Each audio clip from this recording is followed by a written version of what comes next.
안녕하세요, 한상기입니다. 오늘 소개해드릴 차는 링컨 올류 에비에이터입니다.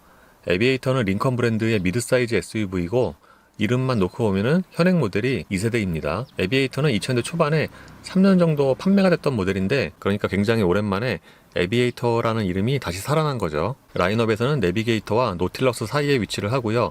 포지션으로 보면은 MKT의 후속 같은데, 링컨은 공식적으로 MKT의 후속은 아니라고 밝히고 있습니다. 1세대처럼 이 신형 역시 익스플로러를 베이스로 하는데 내비게이터의 작은 버전이라는 표현이 더 맞을 것 같아요. 플랫폼은 익스플로러와 같은 CD6를 공유를 하고요. 엔진 라인업은 V6 3리터 트윈터보 엔진과 PHEV로 구성이 됩니다. 국내에는 리저브와 블랙 레이블 두 가지 트림으로 판매가 되고요. 지금 보시는 시승차는 블랙 레이블입니다. 에비에이터는 차가 크기도 하지만 그 얼굴이 좀 눈길을 끄는 디자인이에요. 사실 기존의 링컨 디자인도 눈길을 많이 끄는 디자인이긴 했는데 개성이 너무 강해서 호불호가 있었죠. 근데 이 에비에이터는 그거보다는 좀 더 보편적인 디자인입니다. 이 차는 실제로도 크고 무겁긴 하지만 시각적으로도 그런 면이 좀 부각되는 그런 디자인이에요. 전면에서 봤을 때 꽤나 묵직한 느낌이고요. 차 사이즈 대비해서 지상고가 좀 낮은 느낌이죠. 그릴 안쪽의 디테일을 보면은 구형 소렌토가 생각나는 그런 디자인입니다. 이 그릴에 링컨 로고에도 조명이 적용이 되는데 디자인에서 특징적인 요소 중 하나입니다. 플랫폼을 공유하는 익스플로러와 차체 사이즈를 비교해 보면은 전체적인 수치는 거의 비슷합니다. 에비에이터가 전장과 전폭이 좀 더 크고요. 전고는 조금 낮습니다. 휠베이스는 동일하고요. GV80이나 XT6, XC90 등과 비교해 보면은 전체적인 사이즈는 더 큽니다. 전장 같은 경우에는 XT6나 Q7과 거의 비슷한데 이 중에서는 이제 휠베이스가 가장 길어요. 그러니까 전장 대비해서 휠베이스가 긴 편에 속하죠. 물론 휠베이스가 길다고 해서 2열의 레그룸이 가장 넓은 건 아니고요. 후면은 넓은 전폭이 강조된 모습입니다.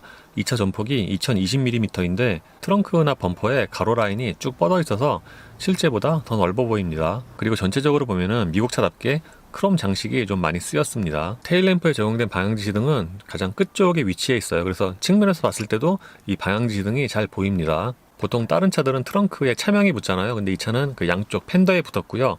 트렁크에는 딱 링컨 브랜드 이름만 붙어 있습니다. 요즘에 많은 신차들이 머플러 장식을 사용을 하잖아요. 근데 이 차는 장식은 아니고요.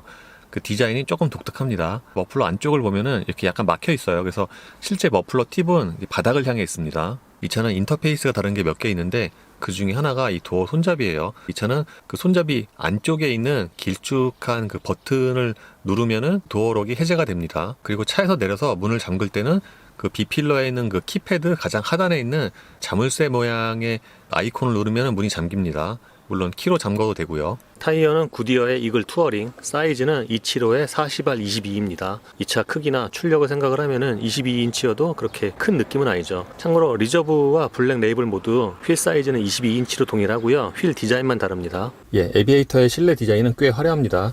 그 디자인 자체도 화려하지만 여러 가지 색상과 소재가 쓰여서 시각적으로 더 화려하게 보이는 것 같아요. 특히 블랙 레이블은 리저브보다 실내가 더 고급스러운데 디자인 테마는 세 가지가 있어요. 플라이트와 데스티네이션, 샬레. 지금 보시는 차는 플라이트인데 사진상으로 보기에는 그 세 개 중에서 이 플라이트가 가장 고급스러워 보이긴 합니다. 그리고 A필러와 천장에도 부드러운 소재가 적용이 됐습니다. 그래서 실내에 적용된 가죽 같은 경우에는 그 눈으로 보는 것보다 약간 좀 딱딱할 수 있는데 이 천정에 적용된 소재 같은 경우에는 굉장히 부드럽습니다. 그러니까 실내에 적용된 소재 중에서 이 A필러와 천장에 적용된 소재가 가장 괜찮지 않나 싶어요. 모니터는 10.1인치가 적용이 됐습니다. 익스플로러보다는 크지만 이 차의 가격이나 크기를 생각을 하면은 이 모니터의 사이즈가 좀 작게 느껴지고요. 반면에 이 센터페시아의 가장 상단에 위치했기 때문에 눈에는 좀 되게 잘 들어옵니다. 눈 높이와 거의 맞아요. 그리고 모니터는 돌출형 타입인데 이렇게 잡고 들어오면은 움직임도 있지만 이렇게 약간 소리도 나요. 이 소리 같은 경우에는 그 익스플로러보다 좀 더 나는 것 같아요. 이 안쪽에 있는 인터페이스나 아이콘 배열은 익스플로러와 거의 동일합니다. 하지만 그 그래픽이라든가 이 기본적인 디자인이 익스플로러보다는 훨씬 예쁘죠. 지금이 홈 화면이고요. 여기서 설정으로 들어가서 이렇게 페이지를 넘겨서 주요 메뉴로 이동을 합니다. 차량으로 들어가면은 이렇게 주요 기능이 나오는데 익스플로러처럼 최대 공회전 시간을 여기서 설정을 할 수가 있고요. 그리고 윈도우 같은 경우에도 그 원격 개방도 가능합니다. 운전자 보조에 들어가면 이 차에 적용된 ADS의 기능 활성화 여부를 여기서 선택을 할 수가 있습니다.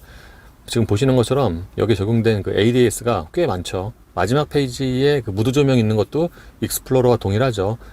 무드 조명 같은 경우에는 색상이 총 7가지가 있어요. 그러니까 무드 조명의 색깔이 그렇게 많지는 않죠. 보통 무드 조명이 적용이 되면은 대시보드라든가 도어 트림에 이렇게 길게 좀 들어가고 그러잖아요. 근데 이 차 같은 경우에는 발치라든가 도어 포켓, 컵홀더 정도에만 무드 조명이 적용이 되어 있습니다. 이 중에서 색상은 빨간색이 가장 괜찮은 것 같고요. 익스플로러보다 그 색도 좀 더 예뻐요. 시트로 들어가면은 여기서 아주 세부적으로 이 좌우의 서포트라든가 그 요추를 조절을 할 수가 있습니다. 굉장히 세밀하게 조절할 수가 있죠. 여기서는 마사지고요. 마사지 같은 경우에도 총 5가지가 있네요. 그리고 세기는 총 3가지를 고를 수가 있고요. 운전석에서 이 동반 녀석의 이 시트도 조절을 할 수가 있어요. 내비게이션 전환은 스포크에 있는 버튼을 조금 길게 누르면은 이렇게 전환이 됩니다. 요 송풍구 사이에는 조그맣게 버튼 3개가 있는데 가장 위에 있는 좌측을 누르면은 액티브 주차 보조고요. 그 옆에는 카메라, 그리고 그 밑에 버튼을 누르면은 이렇게 ISG와 오토홀드, 트랙션 컨트롤 그 메뉴가 나오는 이 창으로 이동을 합니다. 여기서 추가 설정을 누르면은 아까 말씀드렸던 그 운전자 보조 그 메뉴로 곧바로 이동을 하고요. 그러니까 자주 가는 메뉴는 요 밑에 3개를 빼놨어요. 지금은 후방 카메라 화면이고요. 이게 기본 화면입니다. 오른쪽은 위에서 내려다보는 그 탑뷰고요. 요 비율 역시도 익스플로러와 거의 같죠. 그리고 여기 있는 버튼을 눌러서 이 아이콘을 눌러서 이렇게 앵글을 달리해서 볼 수도 있고요. 이거 같은 경우에는 이 알림음이 그 디트로이트 오케스트라와 같이 협업해서 만들었다고 하죠. 그래서 보통 차에서 나오는 그런 알림음과는 좀 많이 다르죠. 그리고 이 후방 카메라의 화질은 익스플로러보단 좋지만 이 차만 놓고 봤을 때 그렇게 썩 좋다고 말씀을 드리긴 어렵죠. 그리고 후진 상태에서 뒤로 바꾸면은 곧바로 카메라가 꺼집니다. 물론 이걸 누르면은 이제 카메라가 켜지긴 하는데 이게 아주 좀 낮은 속도에서만 켜져요. 모니터가 꽤 상단에 위치하면서 공조장치와 모니터의 그 사이가 좀 있죠. 그래서 기어 셀렉터는 버튼식인데 그거를 요 사이에 배치를 했어요. 이게 보통 다른 차들에는 여기에 이렇게 배치되는 경우가 드물죠. 처음에는 이게 그 송풍구 사이에 약간 좀 가려져 있어 갖고 잘 눈에는 안 띄는데 그 버튼 자체의 크기는 꽤 큽니다. 인터페이스는 굉장히 직관적인데 그냥 보시는 것처럼 PRND 이렇게 버튼만 누르면 되고요. 다른 전자식 기어 셀렉터처럼 그 D 상태에서 차문을 열면은 자동으로 P로 체결이 됩니다. 근데 모니터처럼 이 기어 버튼이 있는 이 부분의 패널도 좀 이렇게 움직임이 있는 편이에요. 모니터에 비하면은 이 공조장치 패널의 위치는 좀 낮게 느껴지고요. 여기에 그 차지하는 그 패널의 면적은 넓은데 버튼이 좀 이렇게 오밀조밀하게 작아서 여백이 좀 있게 보이죠. 기어 버튼에 비해서 공조장치의 그 버튼은 더 작게 느껴지고요. 인터페이스 자체는 편합니다. 이거는 온도 조절이고요. 바람 세기는 이 다이얼로 조절을 합니다. 근데 그 공조장치 아예 끌 때는 이 메뉴를 눌러서 이 화면이 나오잖아요. 여기서 이렇게 끄거든요. 이거는 좀 불편한 것 같아요. 그리고 1열에서 이렇게 2열과 3열의 공조장치도 조절을 할 수가 있습니다. 센터 패시아는 플로팅 타입인데 이 뒤쪽에도 큰 용량의 수납 공간이 있고요. 여기에도 무드 조명이 들어옵니다. 전자식 기어를 채용을 하면은 보통 기어 레버가 있는 자리를 더 수납 공간으로 활용을 할 수 있다는 이점이 있죠. 그래서 다른 차들에 비하면은 이 차는 이 부분의 그 수납 공간이 꽤 넓어요. 그리고 실내의 다른 부분에는 그 요즘에 많이 사용하는 하이그로시가 별로 없는데 이 부분에만 좀 이렇게 집중적으로 많이 쓰였죠. 보시는 것처럼 이렇게 수납함이 2개가 있어요. 왼쪽은 얼핏 보기에 무선 충전 패드처럼 생겼는데 무선 충전 패드는 아니고요. 핸드폰을 포함해서 여러 가지 물건을 수납하기 좋은 그런 수납 공간입니다. 그리고 오른쪽은 컵홀더 2개가 있고요. 이쪽의 공간도 딱 핸드폰 하나 놓을 수 있는 그런 공간이죠. 그리고 이쪽에는 전자식 파킹 브레이크와 드라이브 모드 다이얼이 있습니다. 이 차는 차 크기를 감안을 해도 센터 콘솔 박스의 그 커버의 그 넓이가 꽤 넓습니다. 실제 센터 콘솔 박스의 용량도 꽤 크고요. 거기다가 이 안쪽에는 좀 이렇게 오밀조밀하게 잘 갖춰져 있어요. 예를 들어서 이런 트레이 같은 경우에는 딱 이렇게 핸드폰 하나 놓을 수 있는 그런 공간이고요. 아까 말씀드렸던 그 수납 공간도 그렇고 여기도 그렇고 뭔가 그 노트 10 플러스에 맞춘 게 아닌가 싶을 정도로 딱 맞네요. 거기다가 이 무선 충전 패드가 여기에 있는데 다른 차들과 그 수납하는 방식이 좀 달라요. 이렇게 옆으로 벽에 붙여서 이렇게 충전을 시킵니다. 이렇게 딱 꽂으면은 자동으로 충전이 시작이 되고요. 요 안쪽에는 12V가 하나 더 마련이 됩니다. 그러니까 요 앞쪽에는 USB 단자가 하나밖에 없는 거죠. 이 선글라스 수납함의 플라스틱도 괜찮은 편이에요. 근데 안쪽에 부드러운 소재가 있었으면은 더 좋았을 뻔했죠. 그리고 익스플로러처럼 이 썬루프의 커버는 원터치인데 한 번 누르면 딱 절반만 열리고요. 한 번 더 눌러야지 전부 다 열립니다. 차 크기를 생각을 하면은 이 운전대 크기는 좀 작게 느껴집니다. 그리고 림의 굵기는 성인 남자 기준으로 봤을 때 적당하고요.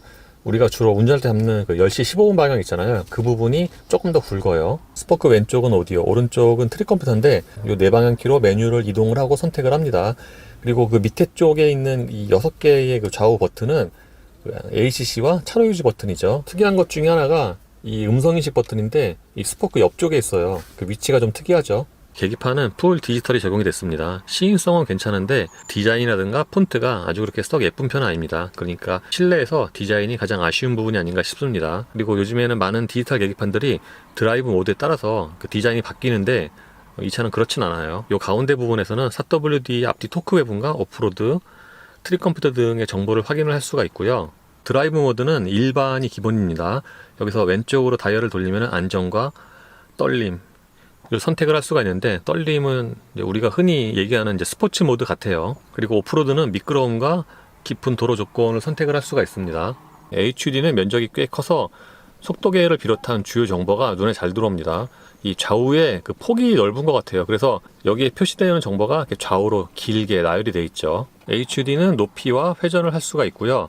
여기에 표시되는 정보로는 시계와 자녀거리 등의 트릭 컴퓨터, ADS, 차로 유지 등의 정보가 표시가 됩니다. 수동으로 기어를 조작을 하면은 조그맣게 숫자 단수 표시가 되긴 하는데 익스플로러처럼 회전계가 나오는 건 아니에요. 이 차의 시트는 굉장히 세밀하게 여러 부위로 조절이 가능합니다. 총 30회이니까 정말 자기가 원하는 그 자세를 딱 맞춰서 세팅을 할 수가 있어요. 다른 차에는 잘 없는 그 등받이 상단의 부분도 따로 조절이 가능해요. 그래서 보통 시트에 앉으면은 등받이 상단과 헤드레스트가 그 몸과 좀 떨어져 있잖아요. 근데 이 차는 그걸 따로 조절할 수가 있으니까 굉장히 그 몸과 머리가 좀 가까워요. 헤드레스트와 등받이 상단에. 시트의 쿠션은 기본적으로 좀 단단한 편이고요.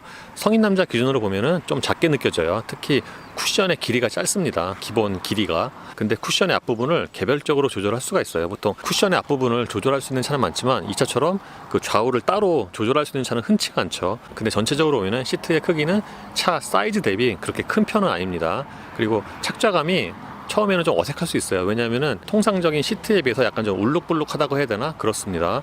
그리고 이 차는 시트가 좀 특이한 게 자세히 보시면은 다른 차들보다 그 시트 그 가죽이 좀 얇아요. 그러니까 시트 그 프레임 위에 그 가죽을 좀 얹어 놓은 그런 느낌이에요. 시트 가죽이 옷과의 밀착성은 좋은데 보는 거 대비 그렇게 질감이 고급스럽진 않고요. 많은 미국 차 그렇듯이 저 시트 가죽의 그 부분적으로는 약간 좀 울려고 그래요. 특히 저 엉덩이 부분이 지금 약간 좀 일어났죠. 실내의 다른 부분처럼 도어 트림 역시도 디자인이 꽤 고급스럽죠. 다른 차들과 그 인터페이스가 다른 게 그 도어 손잡이인데, 다른 차들은 그 레버를 당겨서 문을 열잖아요. 근데 이 차는 버튼식이에요. 도어 트림 중간에 보시면은 이렇게 버튼이 있죠. 그리고 저 버튼의 고장을 대비해서 저 아래쪽에 그 수동으로 열 수 있는 레버도 마련을 해놨죠. 도어 포켓의 용량은 꽤 넉넉한 편이고요.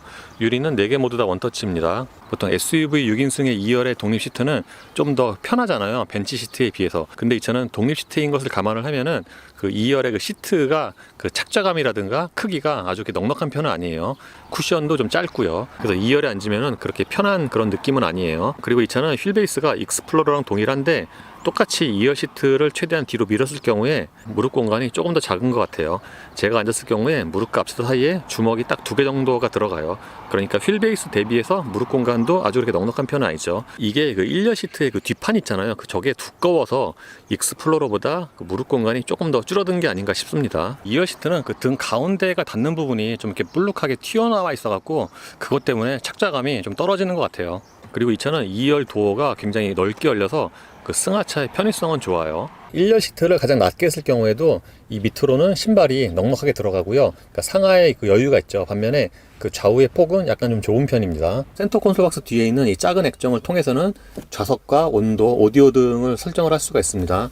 이 시트로 들어가면은 여기서 통풍과 열선 시트가 있고요.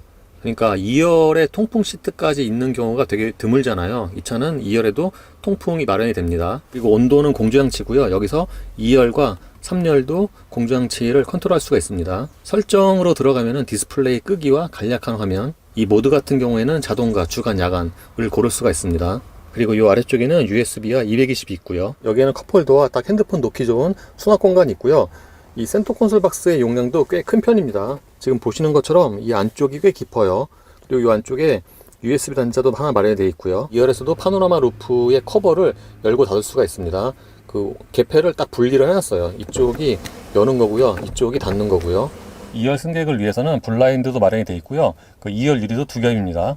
2열 시트의 슬라이딩이나 등받이 각도 조절은 수동인데, 이 버튼을 누르면 이렇게 3열로 들어갈 수 있는 공간이 열리죠. 3열의 공간은 당연히 2열 시트를 얼마나 슬라이딩 하느냐에 따라 달라지는데, 지금 이 앞에 시트는 최대한 앞쪽으로 미룬 상태거든요. 이 상태에서 제가 3열에 앉으면은 보시다시피 그 무릎 공간이 이제 거의 없죠. 근데 생각보다는 3열의 공간이 괜찮아요. 2열 시트 밑으로도 신발이 들어가고요. 보통 SUV의 3열에 앉으면은 그 머리 공간이 부족한 경우가 되게 많은데, 이 차는 머리 공간도 여유가 있어요. 주먹을 넣어도 거의 딱 하나가 들어가요. 그러니까 SUV의 3열 치고는 헤드룸이 꽤 좋은 거죠. 물론 다른 SUV처럼 이 시트의 3열은 쿠션의 길이가 좀 짧은 편이고요. 그 방석의 그 쿠션도 좀 딱딱하죠. 3열 승객을 위해서는 여기 송풍구가 있고요. 여기에는 컵홀더 2개가 있죠. 그리고 이쪽에도 또 수납 공간이 또 있어요. 트렁크 개폐는 당연히 전동이고요. 키나 도어 트림에 있는 버튼으로 열고 닫을 수가 있습니다. 중간에 멈추고 싶을 땐 키로 그 버튼을 2번 누르면 되고요. 근데 이 차는 트렁크가 완전히 닫힐 때 그 소리가 너무 좀 이렇게 철퍼덕 소리가 나는 게 아닌가 싶어요. 이 차는 3열 시트를 세운 상태에서도 기본 트렁크 용량이 괜찮습니다. 보시는 것처럼 트렁크부터 저 3열 시트 등받이까지의 길이가 좀 있는 편이죠. 요 기본 트렁크 용량은 익스플로러와 거의 동일한데 소폭이지만 좀 더 커요. 반면에 3열 시트 또는 2열 시트를 접었을 때의 용량은 익스플로러가 더 큽니다. 3열 시트는 전동으로 접고 펼 수가 있습니다. 이 가운데 버튼을 누르면은 이렇게 헤드레스트까지 같이 접히면서 3열 시트가 동시에 접히죠. 이렇게 2, 3열 시트를 모두 접으면 큰 공간이 생깁니다. 용량은 둘째치고 확실히 링컨이라서 익스플로러보다는 그 시트 뒤에 그 마감이 훨씬 낫네요. 소재도 그렇고. 바닥에 커버를 들어 올리면은 이 밑에 쪽에도 공간이 꽤 넓어요. 그러니까 여기도 꽤 유용하게 수납 공간으로 사용을 할 수가 있겠죠. 그리고 저 벽에는 C-볼트 단자가 하나 더 마련이 됩니다. 예, 공회전 때 실내로 들어오는 엔진 소리는 꽤 적은 편입니다. 그러니까 고급차라는 성격에 맞게 공회전 때 엔진 방음이 좋아요. 이 차는 그 엔진 소리가 들린다기보다는 지금 이제 공조장치가 꺼진 상태인데 약간 좀 에어컨 컴프레서가 그 돌아가는 소리? 그런 소리가 좀 이렇게 약하게 들려요. 이 음색도 엔진 소리와 같이 좀 이렇게 베이스 톤이고요. 공회전 때 진동 대책은 꽤 좋습니다. 운전대라든가 시트로 전달되는 진동이 거의 없다고 해도 무방해요. 그래서 공회전 때 정숙성이라든가 진동 대책은 이제 차의 성격에 맞게 꽤 좋다고 말씀을 드릴 수가 있겠습니다. 지금처럼 P에서 R로 바꾸면은 기어가 바뀌는 그 움찔거림이 있는데, 이게 좀 상황에 따라 좀 달라요. 똑같은 장소에서 해도 지금 같은 경우에는 이제 P에서 R로 바꿀 때 좀 이렇게 움찔하잖아요. 진동이 있고 이게 좀 승차감을 떨어뜨릴 수 있는 요소가 있죠. 그리고 R 상태에서 이제 크리핑으로 천천히 후진을 하면은 지금은 괜찮은데, 이제 어떨 때는 그 바닥 쪽 또는 페달 쪽이 좀 떨리는 그런 진동이 전해지긴 합니다. G80도 후진으로 크리핑 할 때 이 바닥으로 올라오는 그 진동이 좀 가늘게 있었는데, 이 차도 좀 그래요. 그리고 저속 또는 정차 시 이 운전대의 무게는 적당합니다. 그러니까 아주 뭐 무겁거나 가볍지 않고 적당한 무게라고 말씀을 드릴 수 있겠습니다. 이 차의 파워트레인은 3리터 V6 트윈터보 엔진과 10단 자동 변속기로 조합이 됩니다. 10단 자동 변속기는 포드 익스플로러와 같이 쓰는 그런 변속기고요. 최고 출력은 405마력입니다. 저속에서 움직일 때의 그런 느낌은 기본적으로 익스플로러와 이제 같다고 할 수가 있지만, 저속에서 움직일 때 익스플로러와 느낌이 좀 달라요. 아무래도 이 차의 좀 컨셉에 맞게 좀 더 여유 있고 느슨하게 세팅을 한 것 같아요. 왜냐하면은 익스플로러 같은 경우에 저속에서 움직일 때 시승에서 말씀드린 것처럼 아주 처음부터 좀 직결감, 꽉 물리는 그런 감각이 있었는데, 이 차는 이제 그거보다는 좀 더 여유 있는 그런 세팅이에요. 아무래도 이 차가 이제 포드보다는 럭셔리 브랜드니까 좀 더 여유 있게 세팅을 하지 않았나 싶습니다. 그리고 저속에서 이제 움직일 때 이제 간헐적으로 이렇게 울렁하는 그런 변속 충격이 있는데, 그거는 이제 항상 나타나는 게 아니고 간헐적으로 나타나는 거고, 그 움직임이 그렇게 큰 게 아니라서 승차감을 떨어뜨릴 요소는 아닙니다. 이 차는 공회전 때 실내로 들어오는 엔진 소리가 꽤 적다고 말씀을 드렸는데, 이제 주행 중에 이제 특히 이렇게 낮은 속도에서 이제 천천히 가속을 하잖아요. 예를 들어서 지금 회전수가 1500rpm인데 그때 이제 부드럽게 가속을 하면은 아무래도 속도가 낮다 보니까 외부 소음이 적게 들어오잖아요. 그래서 엔진 소음이 좀 더 좀 귀에 잘 들려요. 이 엔진 소리는 어느 정도는 그 의도적으로 세팅을 한 것 같아요. 그러니까 이 차가 3리터의 V6 터보 엔진인데 이 소리를 들으면 이거보다 더 큰 엔진을 타고 있는 그런 느낌이에요. 그리고 가속 페달을 많이 안 밟아도 되게 쉽게 움직이기 때문에 그 느낌 자체가 좀 이렇게 풍성하죠. 주행 중 전반적인 정숙성에도 꽤 좋은 점수를 줄 수가 있습니다. 특히 하체의 방음이 좋아요.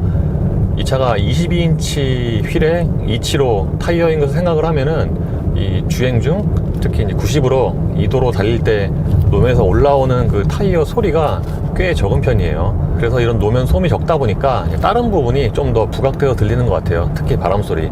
이 차는 주행 중에는 뭐 다른 차도 다 그렇긴 하지만 속도가 좀 높아지면은 이제 전면에서 부딪히는 바람 소리가 가장 크게 들립니다. 보통 다른 차는 바람 소리가 앞에서 들린다 그러면은 뭐 그릴 앞쪽이라든가 뭐 보닛 쪽이라든가 그쪽에서 부딪히는 소리가 이제 가장 크게 들리잖아요. 근데 이 차는 속도가 높아지면 저 앞쪽이 아니라 그 운전자 머리 위 이쪽 위 부분에서 들리는 그 바람 소리가 좀 더 가깝게 들립니다. 밖에서 예상을 하시는 것처럼 이 차 시트 앉으면은 포지션이 되게 높아요. 가장 낮춰도. 그러니까 이건 거의 익스플로러와 비슷한데 그래서 전면의 시야가 꽤 좋습니다. 그리고 대부분의 미국 차처럼 이쪽 사이드 미러의 그 사각지대가 꽤 큰 편이에요. 그래서 운전할 때 차선을 바꿀 때 또는 어디 골목길에서 합류할 때 이제 이렇게 들어가잖아요. 그럴 때는 좀 이쪽 시야가 좀 되게 안 보이죠. 그래서 반드시 그 고개를 돌려서 확인을 하시는 게 좋습니다.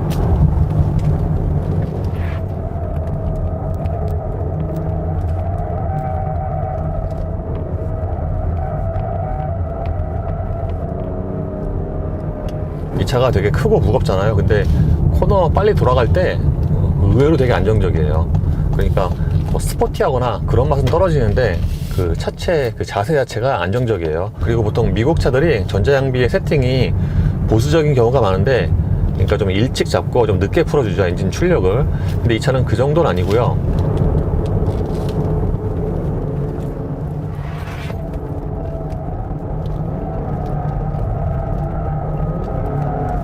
확실히 이렇게 좀 크고 무거운 차는 내리막보다는 오르막의 자세가 좀 더 안정적인 것 같아요.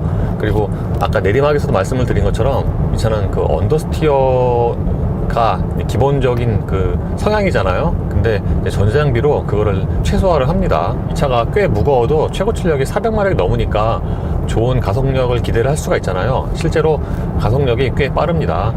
그런데 그 수치 대비 또는 무게 같이 종합을 해서 생각을 해보면은 아주 탁월하게 빠르냐 하면은 또 그건 아닌 것 같아요. 왜냐하면은 제 동영상 기준으로 봤을 때 GLE 450이나 카이엔과 정지에서 200km까지의 그 가속 시간이 거의 같습니다. GLE 450과 비교를 해보면은 아무래도 이 차가 그 차보다 좀 더 무거워서 그렇다고 생각을 할 수가 있지만 실제 그 제원상의 그 공차 중량은 이 차와 GLE 450이 거의 같아요. 근데 이 차만 놓고 봤을 때 가속력은 충분히 좋습니다.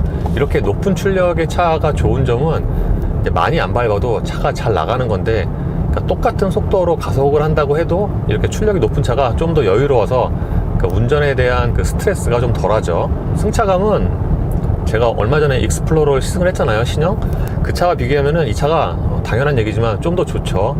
더 럭셔리 브랜드고 에어 서스펜션도 있으니까. 익스플로러 같은 경우에는 차가 좀 하체가 많이 단단하거든요. 그러니까 그 차보다는 좀 부드러워요. 근데 딱 이 차만 놓고 봤을 때 이 차도 그렇게 굳이 부드러움과 단단한 쪽으로 구분을 하자면은 조금 더 단단한 쪽에 가깝습니다. 에어 서스펜션이 꽤 비싼 장비인데 이 차만 놓고 봤을 때는 그 승차감보다는 코너 돌 때 그때 더 효과가 있는 것 같아요. 그 코너 돌 때 에어 서스펜션의 그 작동 그 반응 그게 좀 더 괜찮지 않나 싶습니다. 그래서 승차감을 딱 비교를 해보자면은 이 차는 22인치 휠의 그 GV80과 좀 대략 비슷한 느낌이에요. GV80 22인치 휠 같은 경우에는 기본적으로 하체가 부드러운데 22인치 휠을 껴서 약간 좀 애매한 그런 좀 단단함이 가미가 됐다 그런 느낌이었거든요. 그래서 완전히 똑같은 건 아니지만 그거와 좀 비슷한 느낌이 있습니다. 그래서 이 승차감 같은 경우에는 이렇게 대형 SUV 가솔린을 원하시는 분들은 좀 이렇게 부드러운 승차감을 원하시는 분들이 있을 건데, 사람에 따라서는 이 승차감은 좀 호불호를 탈 수가 있어요. 오토홀드는 한번 버튼 누르면 계속 유지가 되고요. 시동 껐다 켜도. 그리고 가속 페달 밟으면 자동으로 풀리는데, 이 풀리는 감각은 꽤 자연스럽습니다. 그리고 ISG도 멈췄을 때 자동으로 이제 시동이 꺼지잖아요. 굉장히 부드럽게 쓱 꺼지고요. 켜질 때도 그 움직임이 시트로 앞뒤로 살짝 움직이는 게 있긴 하지만 굉장히 좋습니다. 대부분의 차들은 정차할 때 그냥 아무것도 안 나오거나 99로 나오거나 그렇잖아요. 근데 뭐 벤츠나 이 차는 시간당 그 연료 소비를 보여줘요. 이 차는 지금 시간당 1.4리터를 소모를 합니다. 연료를. 요게 이제 상황마다 좀 다른데 1.4일 때가 가장 많고요. 제가 어제 오늘 운전을 해보니까 최저로 0.9리터도 봤고요. 뭐 가장 높게는 한 2리터까지도 봤어요. 시간당. 그래서 확실히 출력이 높으니까 이런 그 공회전 때 그 연료 소모도 조금 더 많은 것 같긴 해요. 이게 이렇게 말씀을 드리면 잘 가늠이 안 되시는데, 출력이 조금 낮은 그 GLE 450 같은 경우에는 거의 대략 0.8에서 0.9리터 정도 되거든요, 시간당. 근데 이 차는 평균적으로 보면은 그 차보다는 조금 더 높은 거죠. 지금도 1.3, 1.2 이렇게 나옵니다.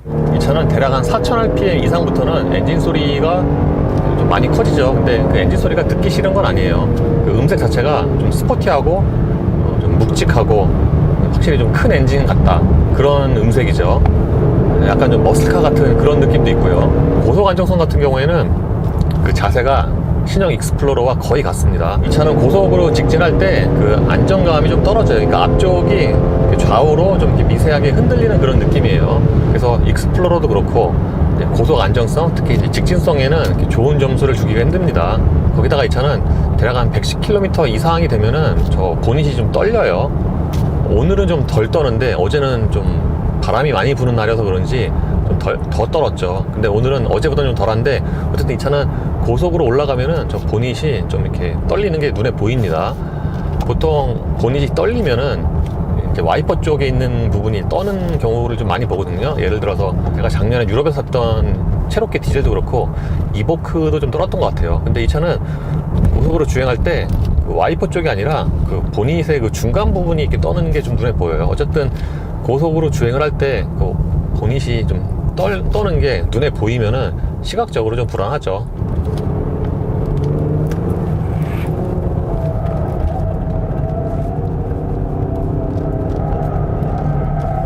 방금은 드라이브 모드를 떨림, 그러니까 스포츠 모드라고 하죠. 이걸 익사이트로 번역을 한 건데, 어쨌든 그 차이가 좀 아주 이렇게 두드러지게 큰 건 아니에요. 물론 이제 코너 회전을 할 때 차가 좀 기울어지는 양이 좀 적어서 이제 운전자가 좀 더 안정적으로 느낄 수는 있습니다. 근데 기본적으로 이 차는 드라이브 모드에 따라서 그 차이가 아주 그렇게 크진 않아요. 오히려 이 차는 그 떨림으로 바꾸면은 그 엔진 소리가 이제 좀 더 굵어지거든요. 우웅하고 그게 좀 더 두드러지는 것 같아요. 가속 페달의 초기 반응이 민감해지는 거는 다른 차와 비슷한데, 그 민감해지는 정도도 그렇게 아주 차이가 큰 건 아니고요. 기본적으로 이 차가 좀 이제 컴포트하고 럭셔리한 지향이어서 그런 그 차이를 그렇게 많이 둔 것 같지는 않습니다. 이 차는 무게와 출력을 생각을 하면은 정속 주행 연비가 괜찮아요. 예를 들어서 시속 90km로 정속 주행을 하면은 순간 연비가 대략 한 14, 15 정도 이렇게 나오는데, 확실히 요거는 그 익스플로러보다는 당연히 좀 덜 나오긴 하지만 이 차 사용거리가 넘잖아요. 그거 생각하면은 괜찮은 편이고요. 시속 110으로 하면은 이게 의외로 또 익스플로러랑 그 차이가 별로 없어요.